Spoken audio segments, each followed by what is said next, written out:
और प्रथम नागरिक होता है दिल्ली का, और उस पद पर जिसकी गरिमा सदन के अंदर सबसे ज़्यादा है, यानी कि महापौर पद की, उस पद पर, उस कुर्सी पर बैठ के उस सदन के अंदर महापौर का महिलाओं को भेड़ बकरी करके संबोधन करना बड़ा ही शर्मनाक है। महापौर राजा इकबाल सिंह उस पार्टी से आते जिस पार्टी का नाम भाजपा।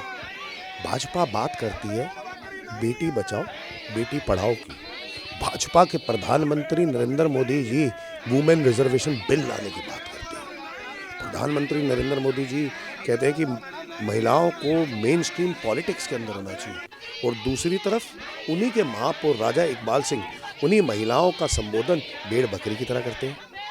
ये वो महिलाएं हैं जिन्होंने भाजपा को दिल्ली सरकार में 70 में से 48 सीटें दी हैं।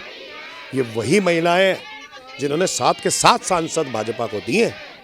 ये वही महिलाएं हैं जिन्होंने देश के अंदर 3-3 बारी सरकार भाजपा की बनाई है, और उन महिलाओं को महापौर राजा इकबाल सिंह भेड़ बकरी के रूप में संबोधन करते हैं।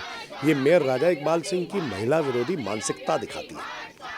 अब भाजपा के ऊपर निर्भर है। भाजपा अगर सच में महिलाओं का सम्मान करती है तो मेरी प्रधानमंत्री नरेंद्र मोदी जी से, इनकी दिल्ली की मुख्यमंत्री रेखा गुप्ता जी से, इनके दिल्ली प्रदेश अध्यक्ष वीरेंद्र सिंह जी से मांग है, ऐसा व्यक्ति जो मेयर के रूप में राजा इकबाल सिंह बैठा है और जिसकी महिला विरोधी मानसिकता है, आप इसे तुरंत प्रभाव से बर्खास्त करें।